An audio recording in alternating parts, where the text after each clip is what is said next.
In the hushed, cavernous expanse of Hawthorne Global headquarters, high above downtown Detroit, Eleanor Vance moved with the quiet grace of a shadow. At 58, a black woman whose life had etched lines of experience around her eyes, she was a fixture of the late shift, a part of the building's unseen machinery. Most executives, if they even registered her presence, saw only a uniform, a broom, a mop, never the dignity in her posture, the quiet strength in her hands. Eleanor had built her resilience brick by brick, a single mother who'd raised 3 children in Toledo, drawing on the deep well of fortitude passed down through generations of women in her family. Her cleaning tasks were a methodical dance, each wipe, each sweep, a testament to a life lived with purpose, even in the margins. Tonight, her route brought her to the 23rd floor, the hallowed ground of CEO Marcus Thorne's office. It was a space of muted opulence, dark wood, polished chrome, and panoramic city views. Eleanor methodically dusted the vast mahogany desk, a monument to corporate power, then carefully vacuumed the plush rug. The air was still, heavy with the absence of its daytime occupants. On this executive floor, the silence was almost sacred, an eerie quiet that made the distant hum of the building feel like a heartbeat in a sleeping giant. It was a calm that felt too still, as if holding its breath. Then, a sharp, insistent trill shattered the profound quiet. Eleanor's head snapped up. Marcus Thorne's desk phone, a sleek, multi-line device, was flashing. It rang again. Then, a third time, each pulse of light a stark intrusion. The display showed an international country code. Germany, she thought, or perhaps France. Her brow furrowed. No one called this late unless it was truly urgent, and certainly not the CEO's private line. The relentless ringing was an anomaly, a breach in the carefully maintained silence of the night. Eleanor stood frozen, the mop handle still in her hand, her gaze locked on the insistent light. Her first instinct was to ignore it, to simply continue her work. "Girl, don't be stupid," she whispered to herself, the words a familiar internal caution. "This ain't your business. You got a good job. Don't go messing it up." Her hands, usually so steady, trembled slightly. Answering Marcus Thorne's phone? It was an unthinkable breach of protocol, a sure path to dismissal. But the phone continued its urgent plea, a persistent, almost desperate sound in the empty office. It gnawed at her, a strange, undeniable pull, a sense of something profoundly wrong. The ringing continued, a relentless siren call that seemed to echo not just through the office, but through Eleanor's very bones. It was more than a phone call. It was a demand, an appeal from a distant, unknown crisis. Her internal battle ceased. With a deep, fortifying breath, Eleanor put down the mop. Her jaw set, a flicker of resolve hardening her features. She took a step, then another, towards the desk, towards the insistent, flashing light. Her hand, firm despite the lingering apprehension, reached out. She was stepping into the unknown, driven by a responsibility she didn't fully understand, but couldn't ignore. Her fingers brushed the cold plastic of the receiver, but she paused, her gaze catching her reflection in the polished surface of a nearby award. For a fleeting moment, she saw the tired lines, the uniform, the woman who was easily overlooked. Here, in Marcus Thorne's opulent office, where billions were made and lost, she felt utterly invisible, utterly replaceable. Her body ached from hours of work. The weight of her overdue bills pressed on her mind. The stark contrast between her world and the one she cleaned was never so apparent. Yet, an unseen wisdom, honed by decades of struggle and observation, resided within her. Eleanor Vance had seen harder nights. Her mind drifted back to Toledo, Ohio, to her youth. Her parents, strong and proud, had taught her the meaning of resilience, working every job imaginable to keep a roof over their heads. They always said, "Eleanor, better lonely than helpless. Always stand on your own 2 feet and never let anyone tell you ain't enough." That wisdom, passed down through generations, had been her bedrock. Later, as a young single mother, those words echoed in her heart. She juggled 3 jobs, her children's laughter and needs fueling her every move. Cleaning, she'd found, offered stability, a predictable rhythm in an unpredictable world. It was honest work, and it let her provide. That quiet strength, that ingrained integrity, was the true foundation of Eleanor Vance. Back in the hushed opulence of Hawthorne Global, Eleanor continued her work, though her mind was now sharper, more alert. Her quiet routine had made her an unseen observer, a ghost in the corporate machine.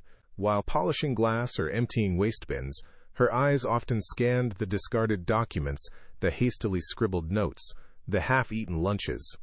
She noticed the subtle shifts in executive dynamics, the fragments of urgent phone calls, the key business terms like contracts and deadlines that floated through the air. She didn't actively seek information, but her mind, ever vigilant, filed it away. She absorbed the undercurrents of power, the silent anxieties, the unspoken rules of this gilded cage. Hawthorne Global headquarters itself was a titan of steel and glass, a gleaming monument to Detroit's ambition. By day, it was a bustling city within a city, alive with the hum of ambition and the clatter of commerce. But by night, it transformed into a hollow shell, its vast corridors echoing Eleanor's soft footsteps. She moved through the executive floors, especially the CEO's 23rd, with a detached professionalism. This colossal structure, a symbol of immense wealth and influence, was simply her workplace. She saw its grandeur, but felt no personal connection to the power it represented, only the stark contrast between its daytime energy and its nighttime void. It was in one of these quiet corridors, near the executive suite, that she'd first truly noticed Randall Croft. He had stumbled out of an office late one evening, reeking of expensive whiskey and cheap arrogance. As Eleanor pushed her cleaning cart past him, he paused, his eyes, bloodshot and dismissive, sweeping over her. "Still here, are we, sunshine?" He slurred, a condescending smirk twisting his lips. He didn't wait for a reply, just brushed past, leaving a wake of disdain. Eleanor felt a quiet heat rise within her. It wasn't just the alcohol. It was the way he looked at her, as if she were less than human, an inconvenient part of the furniture. His prejudice was palpable, a foul odor clinging to him. Just moments before the phone began its insistent call, Eleanor had been in Marcus Thorne's office, dusting. Her gaze fell upon the desk where a few papers lay scattered, a detail Thorne was usually meticulous about.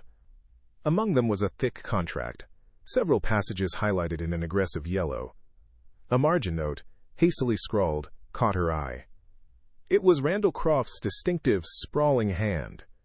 Eleanor didn't understand the legal jargon, but the presence of Croft's handwriting, coupled with a half-full glass of water, suggested someone had left in a hurry, perhaps even abruptly.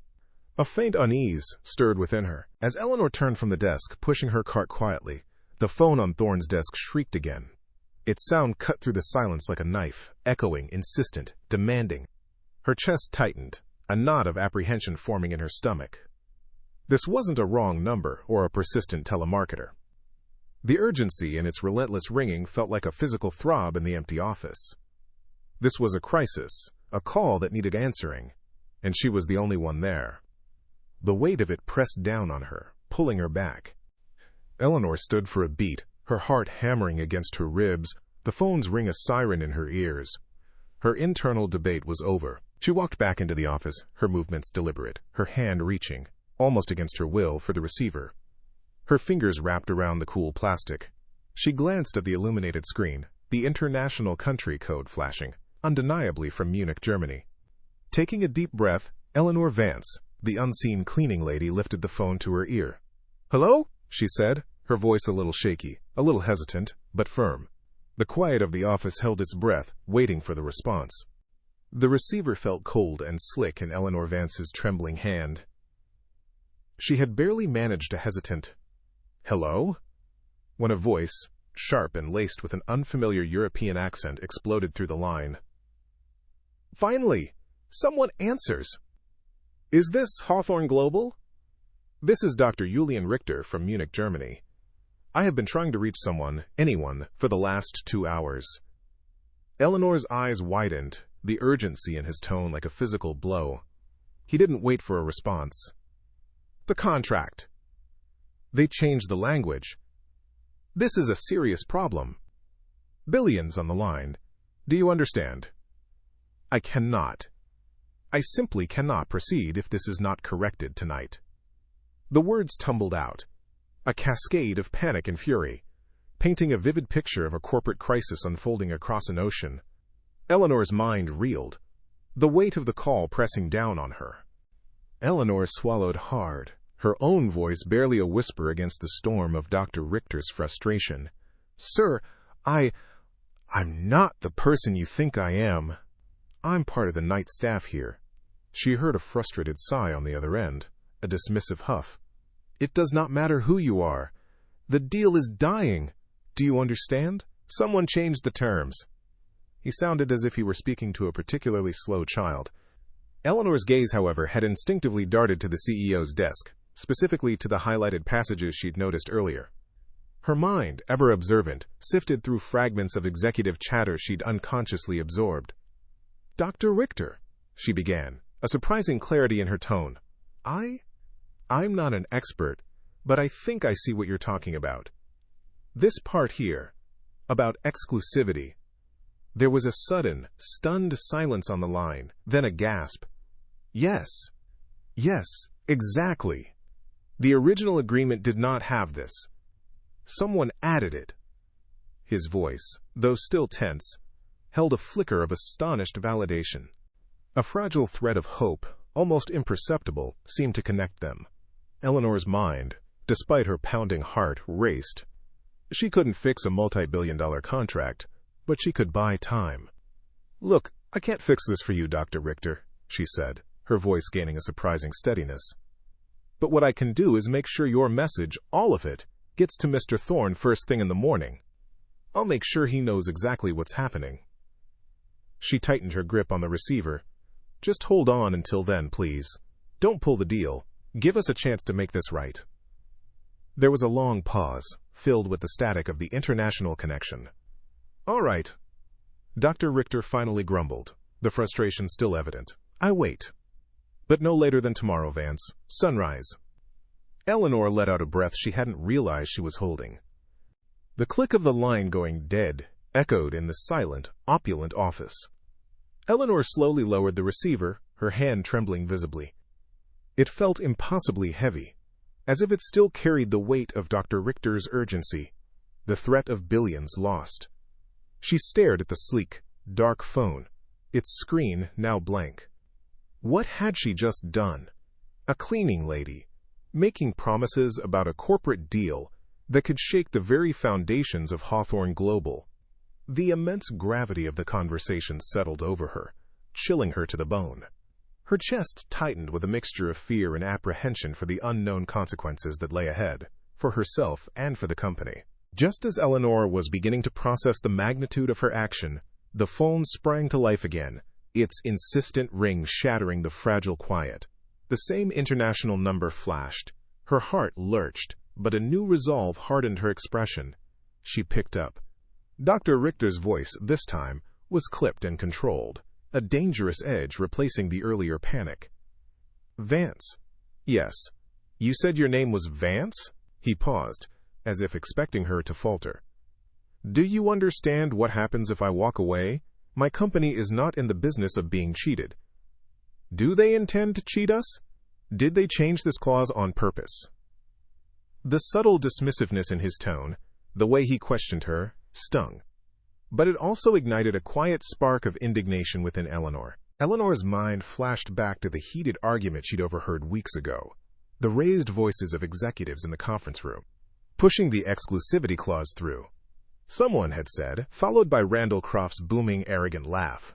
She remembered his dismissive wave, his air of untouchable entitlement. She took a deep breath. "Dr. Richter, I don't think Mr. Thorne is trying to cheat you directly." Eleanor chose her words carefully, not wanting to accuse outright, but needing to convey the truth. "But maybe someone in the company got a little too greedy. Maybe they thought you wouldn't notice. From what I've seen, some people here think they're above the rules, that they can get away with anything." A grim silence met her words. "This is what I feared," Richter finally said, his voice now laden with a heavy certainty. "Why should I trust you?" Dr. Richter's voice cut through the line, sharper now, laced with a barely concealed disdain. "You're not a lawyer. You are not an executive. You clean floors." The words, meant to diminish her, landed like a slap. Eleanor felt the familiar sting of being overlooked, of being reduced to her uniform. But this time, it fueled her. Her posture straightened, a flash of defiance in her eyes. "You're right," she said, her voice steady, firm. "I clean floors. But I also pay attention. And right now, I'm the only person picking up this phone. If you walk away, Dr. Richter, no one will know why. No one will understand the truth behind it. You came this far. Give Mr. Thorne a chance to fix the wrong someone else did." The line went silent, a tense, expectant quiet. The silence stretched, thick with unspoken judgment and a growing respect. Finally, Dr. Richter spoke, his voice surprisingly soft. "You speak with more sense than half the executives I deal with, Vance." Eleanor felt a wave of relief wash over her.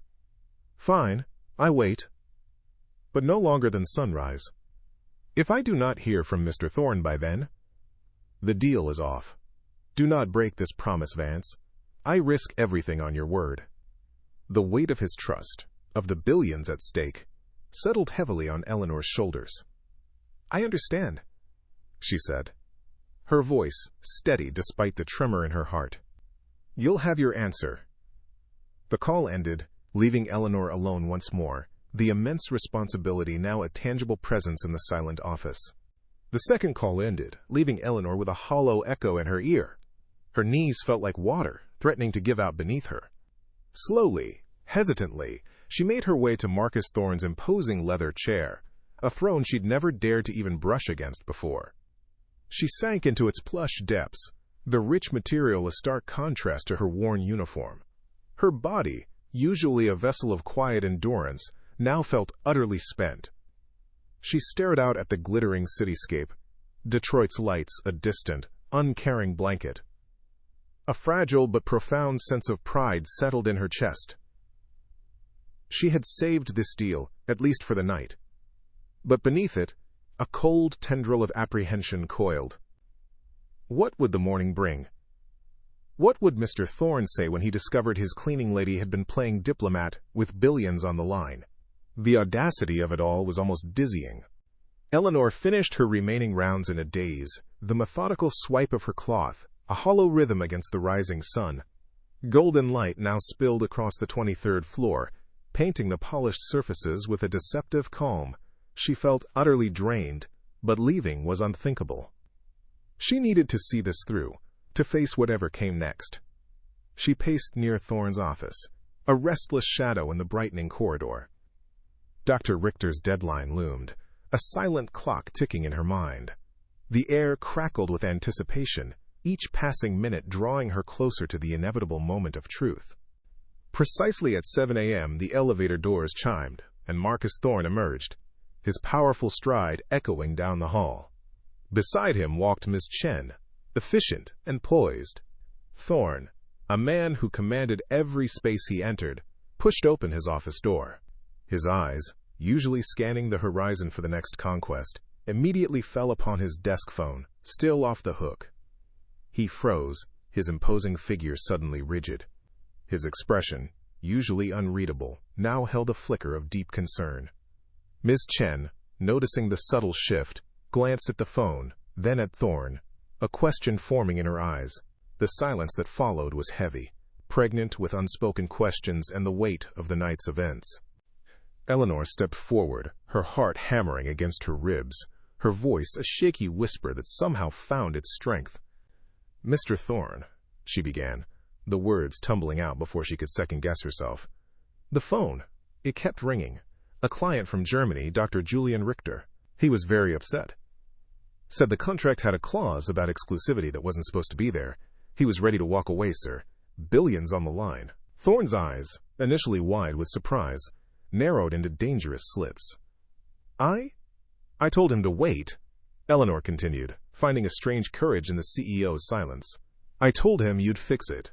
And I think Randall Croft slipped it in, sir. I saw his notes on the draft." The accusation hung in the air, audacious and undeniable. Thorne's gaze snapped from Eleanor to Miss Chen, who had been listening with growing astonishment. Miss Chen, recovering quickly, cleared her throat. Exclusivity clause? That wasn't approved, Mr. Thorne. She moved swiftly to Thorne's desk, pulling up digital files on a tablet. She's right. The exclusivity clause wasn't in the draft I reviewed. Someone must have slipped it in last minute. Randall Croft was the only one pushing for it so aggressively, sir. Thorne's face, already taut, darkened further. The shock of Eleanor's revelation morphed into a cold, hard anger. He understood now. Not just a mistake, but a deliberate act of betrayal, designed to enrich one of his own executives at the company's expense.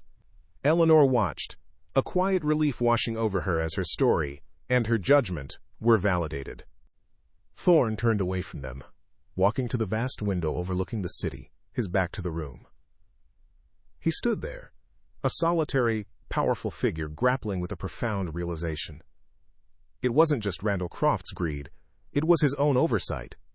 7 years, Eleanor had said. 7 years she had walked these halls, seen everything, and he had never truly seen her. His system, his leadership, had fostered an environment where a man like Randall Croft could thrive, arrogant and prejudiced, while the quiet integrity of Eleanor Vance remained invisible. His unawareness was complicity. He had allowed this. A wave of remorse, deep and unexpected, washed over him, a dawning sense of responsibility not just for a deal, but for the very soul of his company. The moment of introspection ended. Thorne spun around, his jaw set, his voice a low growl that vibrated with newfound resolve. "Miss Chen," he barked, "get Randall Croft in here, now!" Within minutes, Randall Croft swaggered in, looking disheveled but still smug, a faint scent of stale alcohol clinging to him. His eyes flickered to Eleanor, a dismissive sneer forming.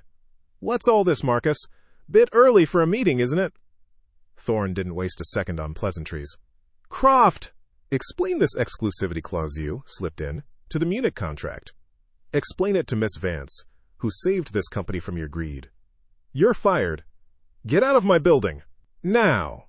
Randall's smugness shattered, replaced by sputtering protests and a look of absolute horror. Thorne was unyielding. Security was called, and Croft was swiftly, publicly, and humiliatingly escorted out, his protests fading into the distance. Eleanor watched him go, a quiet, deep satisfaction settling in her heart. As Randall Croft's disgrace echoed down the hall, Thorne turned back to Miss Chen, his focus sharp and precise. "Get Dr. Richter on the line now!" Miss Chen moved with practiced speed, and moments later, Dr. Julian Richter's agitated voice erupted from the speakerphone. "Thorne, at last, do you know what kind of night I had?" Thorne, calm and authoritative, cut him off. "Dr. Richter, first let me say this. Thank you for your patience. I heard about the issue. The clause should never have been there. I'll have it removed immediately. The deal stands exactly as we agreed." Richter, though still clipped, sounded calmer. "Good, good. But let this be a lesson, Thorne. Respect, it goes a long way." The deal was safe. Eleanor watched the tension drain from Thorne's shoulders, a wave of profound relief washing over her. The phone call ended, the last words of Dr. Richter's cautious agreement echoing in the suddenly quiet office. Ms. Chen, ever efficient, offered a brief, respectful nod to Eleanor before slipping out, leaving Eleanor alone with Marcus Thorne. The CEO turned, his imposing stature still present, but the sharp edges of his earlier anger had softened, replaced by a quiet intensity. He looked at Eleanor, truly looked at her, and for the first time in 7 years Eleanor felt seen. "You saved this company a disaster, Miss Vance. A disaster. Do you realize that?" Thorne's voice was low, filled with a raw gratitude Eleanor had never expected. "Most people here wouldn't have had the guts or the integrity to do what you did last night, especially against someone like Croft." Eleanor's heart swelled with a humble pride, a warmth spreading through her chest. The weight of the night began to lift, replaced by a profound sense of validation. Thorne began to pace, his gaze sweeping over his opulent office as if seeing it anew. Eleanor watched him, observing the subtle shift in his demeanor. He stopped by the large window, staring out at the Detroit skyline, a city that was now fully awake. 7 years, Miss Vance, and I've never once asked your name. Never once looked beyond the uniform. Never truly seen the people who keep this place running. His voice was tinged with genuine remorse. Eleanor felt a pang of understanding. It wasn't malice, but a blindness born of privilege and a flawed system. You reminded me that everyone in this building matters, and that I allowed a system where someone like Croft could thrive, and people like you could be unseen. That ends today. Eleanor saw the sincerity in his eyes, a dawning comprehension of his own complicity, and a firm resolve to change. Thorne turned back to Eleanor, a determined glint in his eye. I want to offer you something, Eleanor. Not a handout, but a place. A real place. Eleanor's breath hitched. He knew her first name. I'd like you to sit down with our executive staff this week. Share what you noticed, your perspective on how we can do better, how we can truly see everyone. I need your wisdom.